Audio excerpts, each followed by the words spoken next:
We are live. I'm Naijha Wright-Brown, host of Naijha Speaks, also contributing for Unchained TV, Liberation, Veganism, Agricultural Globalism. I'm just saying, here to discuss the second edition of his book. Welcome, Omo-Wah-LAY, Adewale, founder of Black VegFest. How are you doing this morning? Thank you, sis. I'm doing well. Doing well. Good to be on. How are Yeah, you? I'm glad to have you on. I'm planning my trip. Awesome. I can't wait to Nice. get out there. But we're talking about the book today. Hmm. And I have to say why this particular book. And let me just show everyone what we're talking about here. As I mentioned, it is what? An introduction to veganism and agricultural globalism. Talk to us. What's up? Well, it's perfect timing right now, and it's always a perfect time to really talk about food justice and food sovereignty, especially internationally, but also just locally for so many reasons, right? So internationally, what we had last year was an explosion of what was happening in India, where you had 300 million farmers and their neighbors, supporting their movement, and they were actually able to make change. And I talk about that in my book, and that's been largely left out of mainstream media. We really didn't cover too much, independent media, because it's like, well, that's them over there, and that's what they're doing. But that's connection, and we're talking about cotton, or if we just talking about what they're going through, is just really more of just an example of what's been happening all around the world. And the reason why the Westerners and white supremacy would love to have their teeth sinking in India, in India's landscape, uh, is because, well, look at the population. The population will surpass China's population next year. Right. You know, so you talking about over 2 billion people, in that region, right? So and this is something that we finding this out. We those of us who have not been doing research, you know, finding this out now, but they already had their hands in there. And so in the last 15 to 20 years, you saw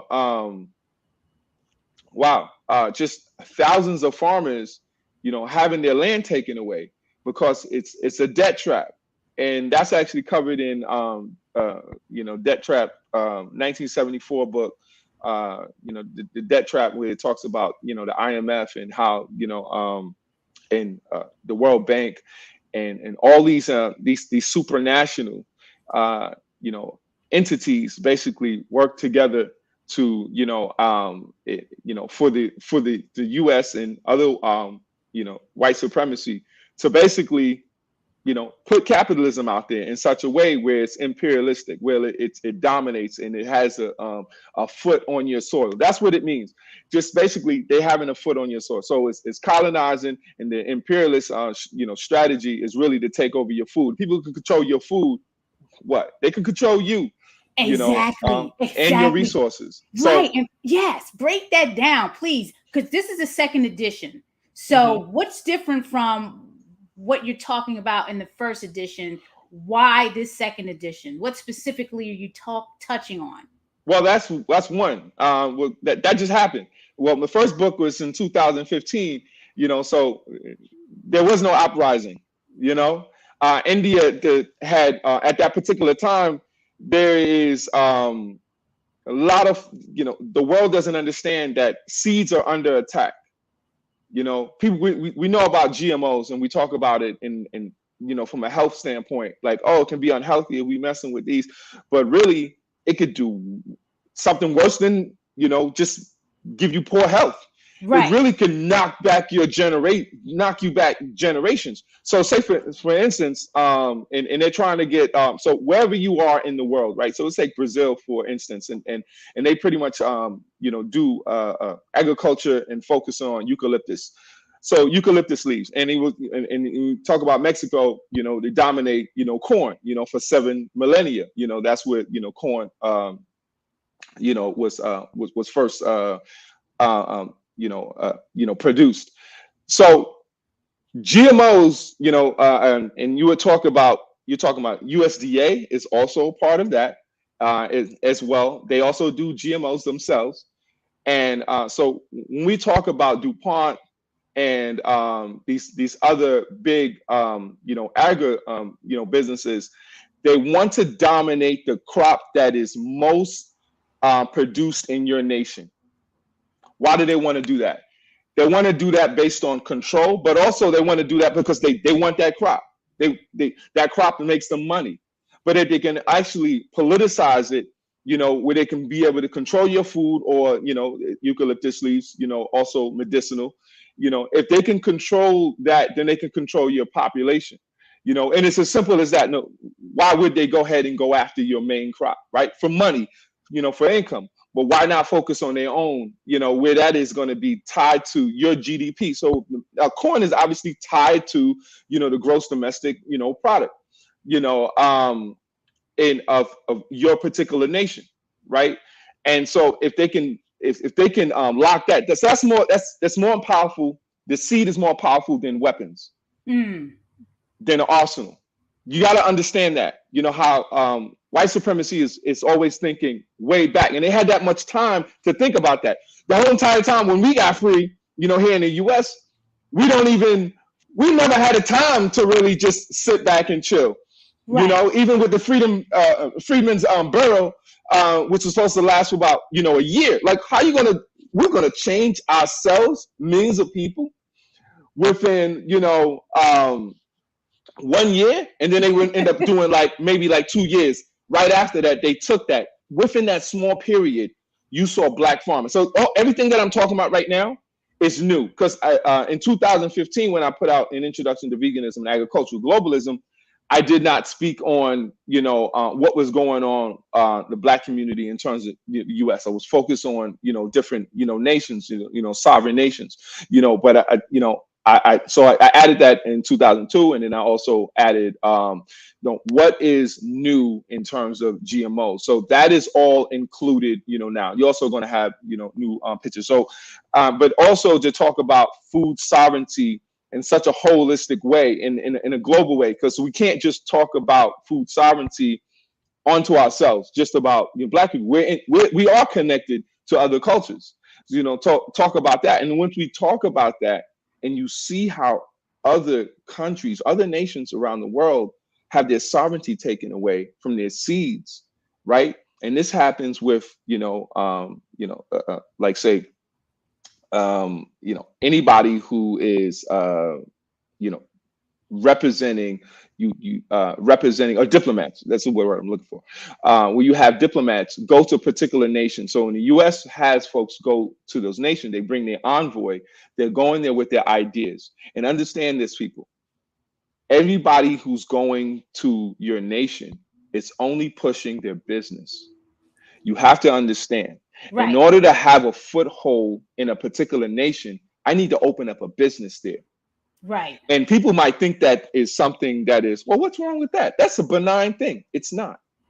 It's not a benign thing if it is not something, if the way that it is structured. And US is not going to structure it where you benefit and they benefit equally. They're not doing that. When we talk about military power, we have to be 7 times stronger than the #2 nation. Okay, we have to have more weapons than everyone. We have to spend more money on weapons to protect, these interests. We have to have all these all these outposts around all these particular nations. And if anybody else starts getting weapons, we're like, why are you getting weapons? And we start acting like we're so, self-righteous. It's fake. Right. It's very fake. So that's what I'm talking about. Right. So what does veganism have to do with this? So let's answer the question, who are you and why do you do what you do? Which one? Veganism, or you want to talk about me? It's going to lead into veganism at some point. So me, I focus on liberation for Black people. I felt that, also felt that, you know, everybody should have liberation, right? So folks who want liberation for themselves want liberation for other folks, you know, but it's not in no passive way. It's not in some, you know what I mean? Well, I get something and you get something. Like, no, like we gotta like white supremacy gotta chill the fuck out, period. You know what I'm saying? And so, and in the way that veganism moves a lot of times, why we thought we feel like veganism was, you know, was so white, like they're not practicing veganism, you know, for, you know, a millennia or more in India or any part of Southeast Asia, parts of you know, Africa, you know, where poor and indigenous folks who are around the world, it might be tough for them to go ahead and even consume animals. But what was the easiest thing is to have crops. You know, we try to, you know, America tries to act like, oh, we understood this and we civilized and we go ahead and no, this is not what is civil. You know, this is not a civil, you know, relationship. This is a relationship where you really just suck the resources dry of other nations to build yourself. And if we understood that, then we'd understand how to actually address that in the best way possible. But white folks can be a key to stopping themselves. But first, they got to hear the information. First, they have to become allies, and they got to do the work consistently. No, we don't want to hear about that 6 months you're doing. We don't want to hear about that 1 year you did that one work. They be talking about like, oh, I was in there back then. We talking about Bernie Sanders, like back in the 60s. Like, that's how far you got to go back? Man, I could go back just yesterday. I was doing the work. You know what I'm saying? I'm doing the work last minute. They got to go back so many decades just to show, and it's performative, you know, in that. And it's, you come back into society. You come back into civilization. I know folks feel like, whoa, this is crazy. You know, I didn't know, you know, like, look how your food, you don't have any sovereignty over your food. Black people, you don't have any sovereignty over your food. Show me how you have sovereignty over your food. You got 13%, you know, say you're 13% of the nation, right? That's what the census has been saying for a very long time. You have, how much agricultural land do you have? You have less 1%, than 1%, is it? Or less than? Right, you're right. You're right. You have less than 1.5% of agricultural land. So it's not even a question of, it's not a question of food access. You access, you know, McDonald's as much as they want you to, allow you to. Understand this. So it's not about having food access. So say, for instance, you know, some missionaries come down, you know, to some country, you know, and in Malawi, and they want to give them some food or whatever the case may be. Well, they can stop that anytime they want to. As soon as they're like, nah, I don't like that. As soon as we don't accept their, you know, their missionaries and their religion, they're like, we cutting that off. And it was trash food anyway. So this just, you know, so it's not quality. So, but food sovereignty says that you control your own destiny. Right. That's what that says. And so that's why we got to tie the history of why would 300 million people in India, and understand what their main issue was. People, I didn't even say that. Their main issue was white supremacy. Those were the reasons. Wow. They were the reason. They were big. They were fighting with their government. 300 million farmers. That's why it didn't make mainstream. It's a huge story. It's a bigger story than it was covered. But U.S. dominates film. The U.S. dominates media. It is the best at dominating media. You know, it's just like Hollywood is literally the standard and how you want to get your message out there. But it's not just media and, oh, we're being unbiased. No, it's propaganda. That's what your media is. It's propaganda. So when you, yes. In the book, and you're talking about all of this in the second edition of the book, An Introduction to Veganism and Agricultural Globalism. Yes, ma'am. I want to ask the question about the veganism and the agricultural globalism and how it all associates with what you're doing at Liberation Farm. Right. So, you know, Black VegFest, right? So I'll bring up Black VegFest, you know, first, because that came before Liberation Farm. Black VegFest is a place where folks could get the information, right? And so it's easier to get the information, and in a city that is populous. And you go to the, you know, the metropolitan, so that you can have more access, you know, to people, more access, you know, to businesses and so on and so forth. So we get significant amount of folks. Now we want, if we can bring those folks, we can get those folks there and give them the information, teaching them about what food sovereignty is, teach them about what does healthy food, you know, look like, what is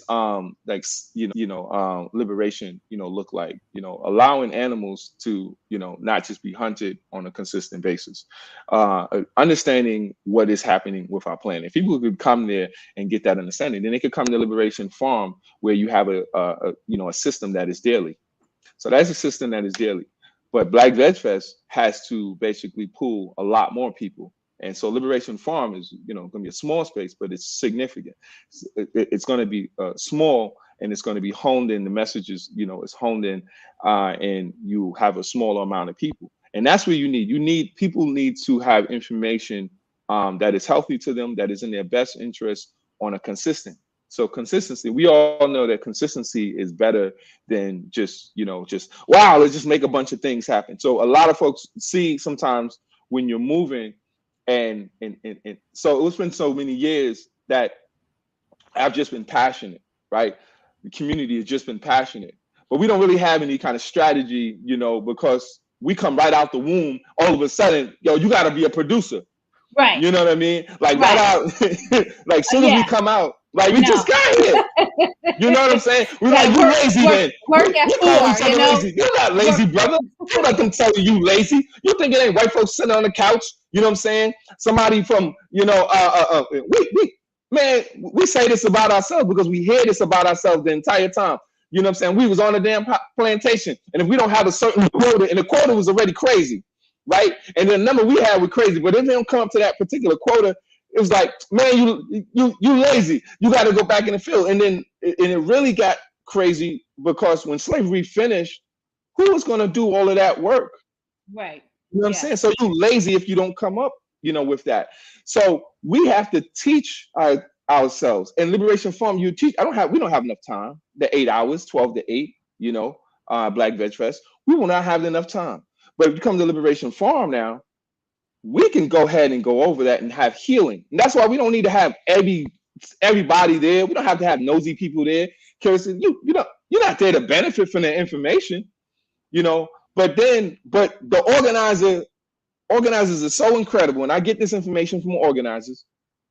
I get this education from organizers. I get this education from folks who came before me. This is not stuff that I'm making up myself. And when we talk about, you know, Fannie Lou Hamer's, you know, Harriet Tubman's, you know, Shirley Chisholm's, you know, Malcolm X, Marcus Garvey, understand that they were doing this work that they wanted you to replicate. Right. They weren't doing this for you to go and open your salon, even though you might have a dope salon. It wasn't for you to go make sneakers. You know what I'm saying? Like, they wanted you to make the sneakers, but they wanted you to have liberation on your mind. Otherwise, why speak their name? Why bring them up? You know, the most significant thing we could do is replicate that. And the work that, you know, it's a lot of folks that are still, you know, consciously doing that work, you know, right now. So we need to have our community, you know, involved in this healing process. So that's what Liberation Farm is. It's a space for Black folks to heal, for Black folks to rest. And then we have activities for you as well. We want you to have fun. We want you to learn how to hike. We want you to learn how to, you know, utilize a weapon. We want you to learn how to, you know what I'm saying, train and build. We want you to learn how to take critique. People don't know how to take critique. When as soon as they hear critique, they're like, but you was going to school the whole time they was critiquing you. You're so right. And that's a big thing that we need to work on, being able to accept constructive criticism and not take everything personally. Where is Liberation Farm, for those that don't know? Liberation Farm is in New York, is in Sullivan County. It is in the town of, actually it's in the town of Callicoon Center, but we use Jeffersonville because the way it's, you know, confusing for folks, because just because a zip code is a zip code, right, it doesn't mean, that it intersects exactly with the county, Right. or that it intersects with the particular town. So we put Jeffersonville, all the time. And Calhoun Center is very tiny and small. And yeah. So it's And Jeffersonville. So if you look at it, we say Jeffersonville, New York, although we are not in there in terms of we wouldn't go there for their courts or their municipality issues. And then you have Black Veg Fest coming up. So that's the stepping stone to get people familiar with a lot of things, the veganism, Right. The liberation, and then, Correct. working them towards getting to the farm. So Black Veg Fest is Saturday, August 13th, 12 to 8 at Commodore Barry Park. You can register at blackvegfest.org. I will be out there on a panel, speaking on a panel. So I'm looking forward to it because I've been attending since you started. It's an amazing fest. And as long as my schedule is open, I will keep going out there. I love New York. I'm from New York. My family is still in New York. So I will be out there. So I can't wait. Looking forward to it. It's always good to have you too. Yeah. It's amazing. It's the first time that you're going to be there, speaking. Exactly. Because I did a little 2 minutes, shout out the last time. Right. What are some of the challenges that you're facing? I mean, is the book out? Let's look at the book. The book is already out, right?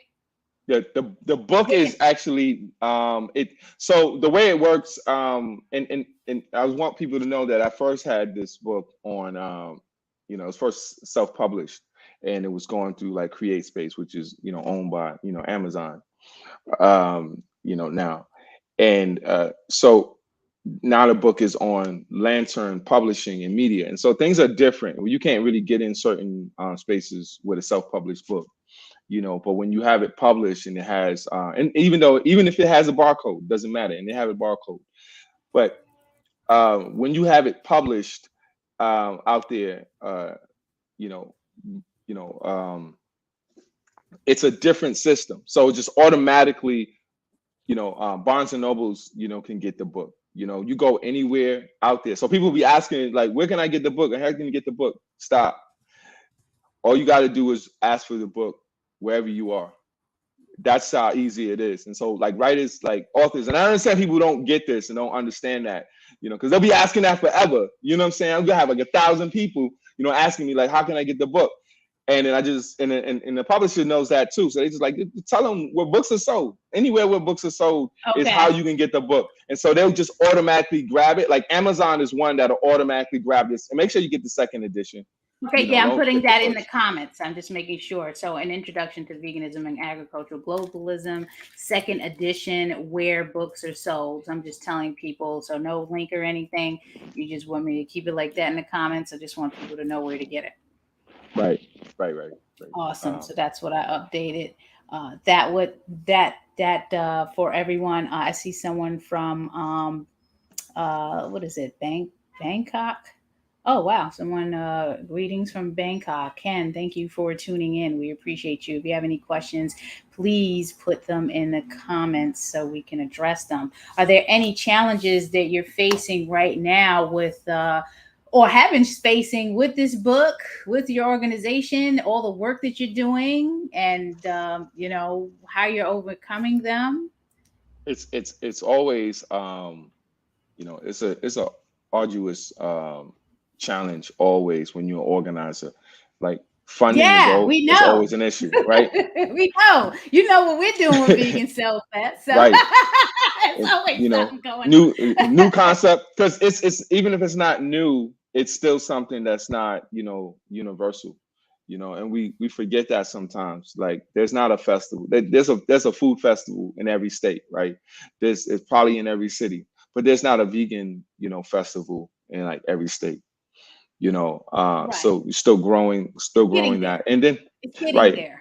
And then the concept of liberation, it makes folks like, oh wait, what are we talking about? Like, wow, I just saw such and such, like Kanye gets 6 billion. How does that factor in, in terms of liberation? I love these, these questions because those are the easiest ones. We've been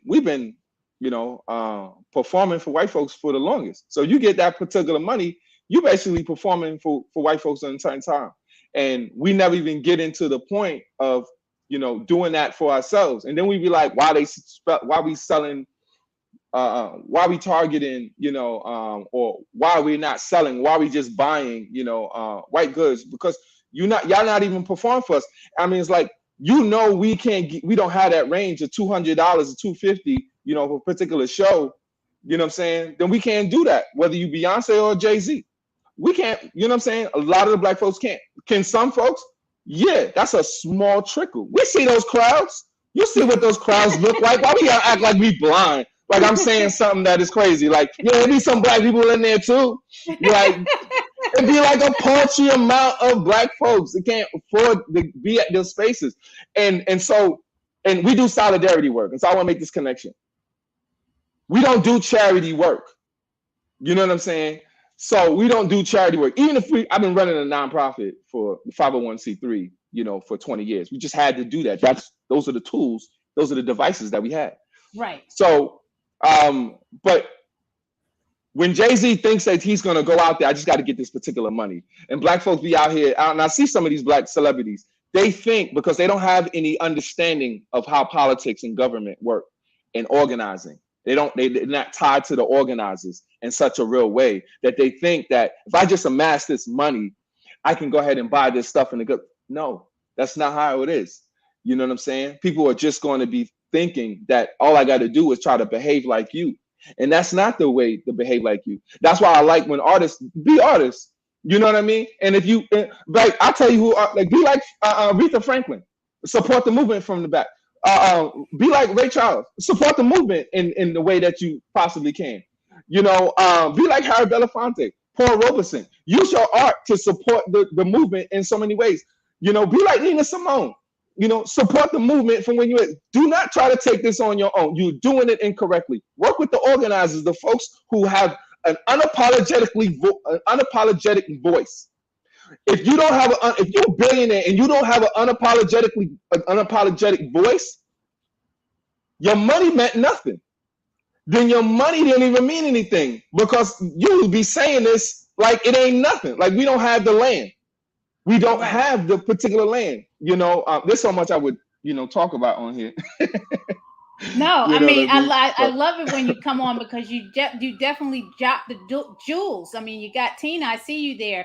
She's just saying this is so exciting. That's right. Yeah, it's definitely right. And I totally get what you're saying, because you reached out to me when we was organizing Vegan Sofas, and everybody reached out, and it's kind of like, we got to judge and weigh things, and everybody's going to do what they got to do. And, it's definitely going to help and benefit the people, because that's what we're about.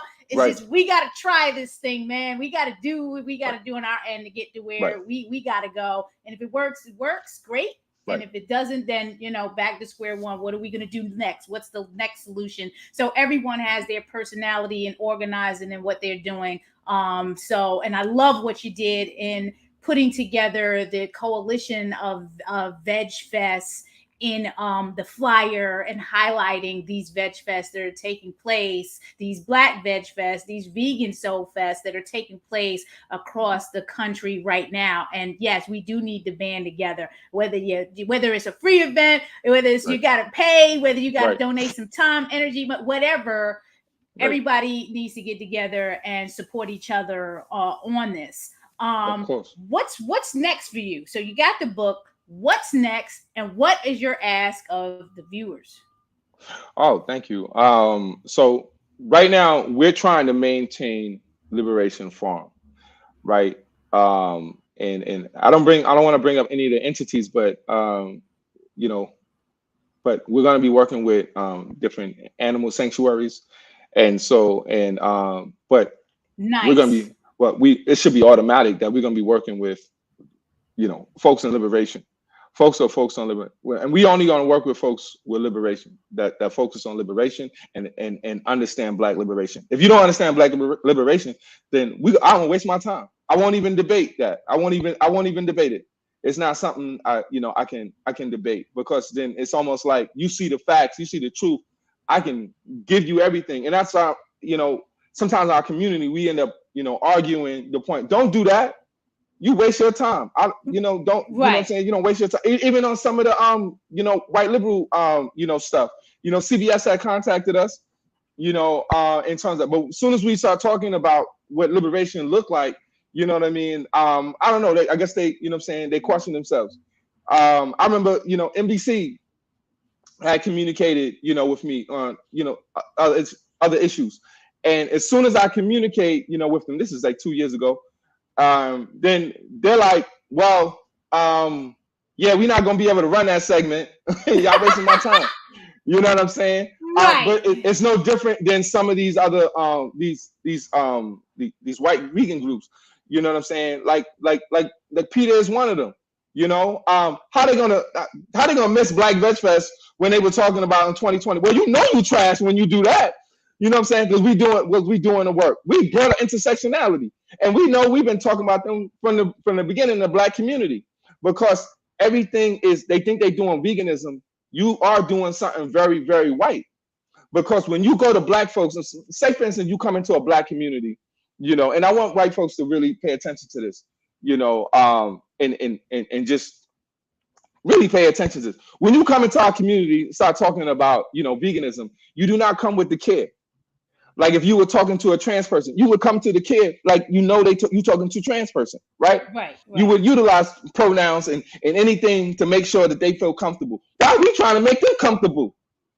You're sitting on the resources. So when they come into our community, start talking about veganism, instead of just giving us the resources, and just finding out they know who the organizers are. They know we got a big voice, we're talking, we're doing the work, so it's not like they don't see us. And that's what I sent to folks in 2018. You remember y'all was on there as supporters when I put all the vegan groups who were endorsing Black VegFest, and yes. I was being honest with everybody, and I had to be especially honest with the white vegan groups. The reason why veganism doesn't get to other communities is because, well, it's your marketing.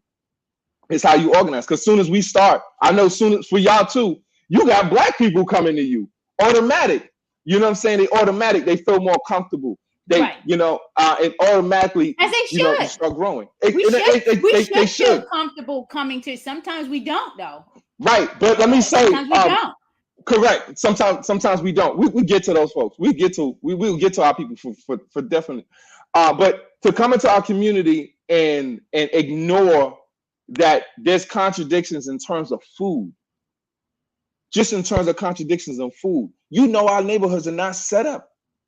Our neighborhoods are not set up the way your neighborhoods are.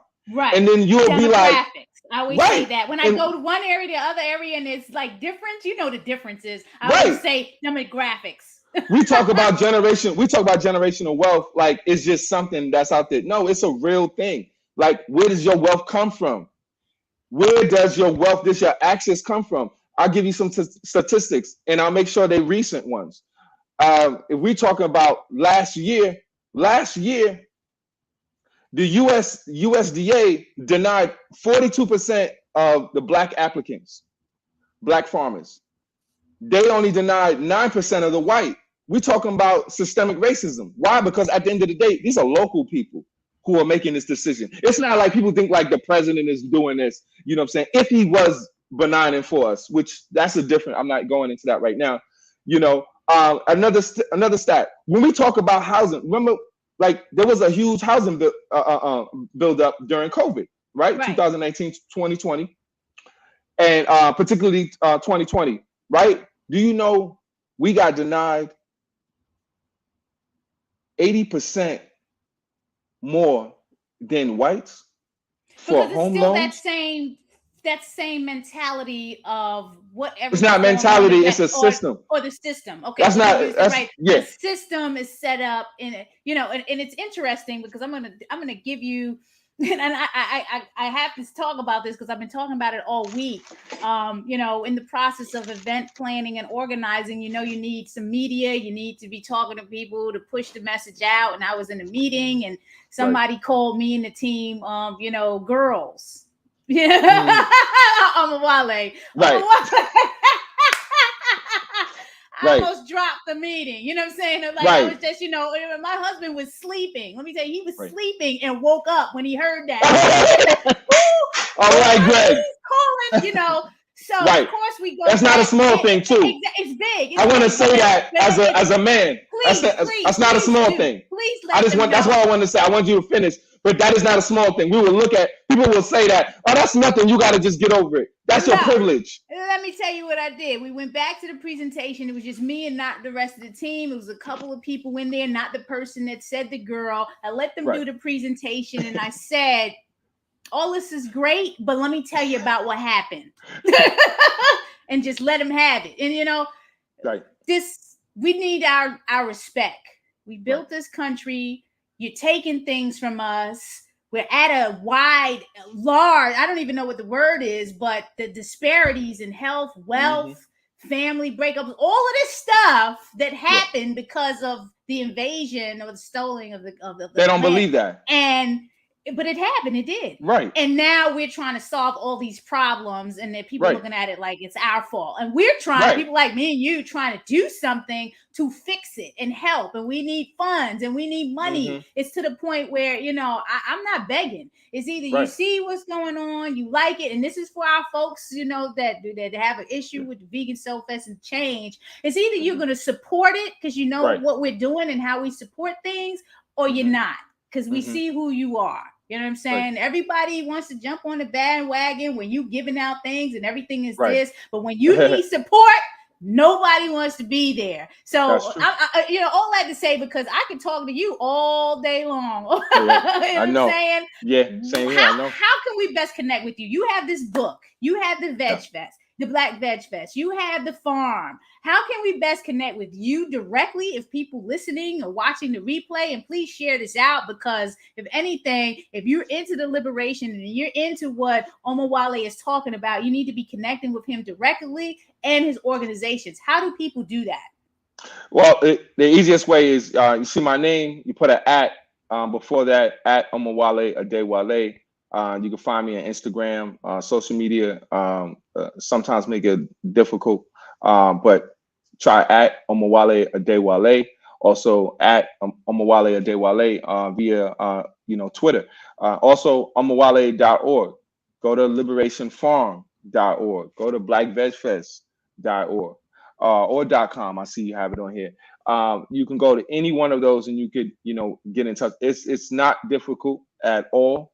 I will say that I will have classes for folks when we're talking about being unapologetically Black, understanding what liberation means to you, because I think that we got to talk, we got to listen to what organizers are saying, and that's one of the things for the longest. Like, you listen to some folks that perform, you know what I mean, but it doesn't mean they have the the solution because they're performing. There's folks, I've been doing this for 20 plus years, and it is being a part of organizations,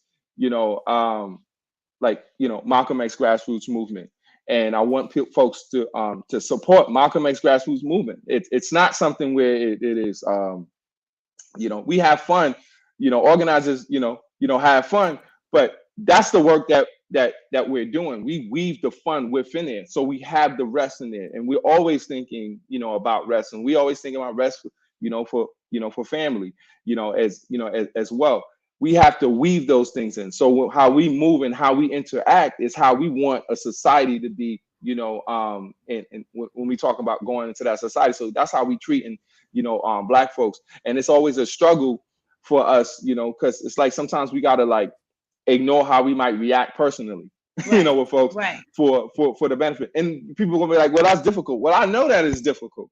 That's difficult for everybody out here. We're forced to do that heavy lift all the time. When we do civil rights, people don't understand, civil rights wasn't just for Black people. Even people who had even left-handed people, get resources based on affirmative action. People don't even know this. Nothing that we've ever got was ever specific and just for Black people. Nothing. Zero. You will not be able to, and you can't think of anything. Voting rights, that helped everyone You understand that help women as well in general. Folks who are affirmative action, white women are getting, a lot of support. So when I hear them say that, I'm like, I won't even debate them. I already know they're coming from a particular, ethos. I won't even debate it. I don't have time for that. I have time for my folks. I would struggle with you to get you to understand this. I will struggle with y'all to make sure that you understand exactly that we've not had anything. We be acting like, we got everything ourselves. We built that. I want to make this mention because I see some. I have a lot of fighter friends, right, who are professionals, Yes. and they do great, and they do great, and they making some money, right? And they'll go ahead and they'll post, right? And we're talking about, Facebook, you know what I mean? I don't know them like that. I don't think they're giving me money, you know what I mean? But they be so happy when they get this money. I'm like, so you think this money is free? As soon as you break your leg, you ain't getting all this money. You done. It's the same thing as the NFL, NBA. I don't know why y'all be doing backflips when y'all get money. Like y'all ain't responsible for it. It's a business, man. Chill out. Exactly. You know what? I gotta do this plug for Black Veg Society. The Black Veg Society is meeting people where they are on their holistic health, vegan, and plant-based journey. Naijha Speaks is a platform that is supported by funding through Black Veg Society. So please support blackvegsociety.org. When we weren't organizing Vegan Soul Fest during the pandemic, I was doing what I could with my little pennies and supporting organizations like Omo-Wah-Lay's Black Veg Fest, the Liberation Farm, and other fests. And this is what we do. We meet people where they are, individually, on the business level, or organization level. So please share this out. Show your support. Go to the Black Veg Fest in Brooklyn. My New York is out there. You know what's interesting? Someone called me about Vegan Soul Fest. They won tickets, free tickets to go. They only wanted one ticket for one day. And I told them, you know what? I'm going to be in New York because they're from Brooklyn. I'm going to be in New York for the Black Veg Fest. They was like, I didn't even know that was a thing. I said, well, you need to go. So they're going to be going to Black Veg Fest. So, and that's what we need to do. We need to be spreading the word about all these fabulous festivals that are taking place in the month of August. So get the book. August. In Black August, exactly. Get the book, An Introduction to Veganism and Agricultural Globalism, wherever books are sold. And make sure that you go to the Black Veg Fest in Brooklyn. If you're in Maryland, you can shoot up there. If you're in Jersey, Delaware, surrounding areas, Pennsylvania, go to Commodore Barry Park, August 13th, 12 to 8. You can register at blackvegfest.org. They are spreading the love. This is number one, Black Veg Fest. I love it. Is there anything else that you want to share before we leave? I do. My partner and I, Nadia Muyib, we're going through, a heavy fight at Liberation Farm and we have, let me tell you something. Like Black and Indigenous women be holding me up. Women in general, you know what I'm saying, be moving a lot of things. But behind the scenes, always supportive. Like Naijha said, Naijha was always supportive of Black Veg Fest from the beginning. There's no competition. That like what? We work better, together. So we getting a lot of support. However, at the same time, we got a GoFundMe for Liberation Farm right now. We trying to, and as we're growing even behind, we just want folks to go to that GoFundMe. If you believe the work that I do, and that Liberation Farm is doing, and Black Veg Fest, is doing, support that work. That's what organizers need. Often, organizers have to, we gotta go ahead and and do whatever art. You know what I mean? We end up doing this and that, but still moving, the movement, and still organizing, and still creating liberation, spaces for folks, and not having, like this pot of money. We just do the work. We just do the work. I remember doing work with $100 and growing whatever it was. So you just got it. You definitely got to do it. And nothing stops you. Nothing stops Nadia. Nothing stops the land of Kush. And I see somebody out there talking about the land of Kush. Let me highlight Tom. Tom has been blowing the feed up, talking about head over to land of Kush. So I appreciate you, Tom. We are in the middle of, or towards the ending of Black Restaurant Week. Yes, Black Restaurant Week ran for 2 weeks. So please come down to the land of Kush if you're in the area and come get that vegan soul food. It is Black Restaurant Week and also Baltimore Restaurant Week. So please come on out and show your support. We've managed to stay open during the pandemic, and we want to stay open because we have mouths to feed and families that got mouths to feed. So please support us. Anything else? I can't wait to be there. I just can't wait. I can't wait to get back there. Yo, listen. I'm telling you, I'm emailing you this week with them tickets. You know, listen.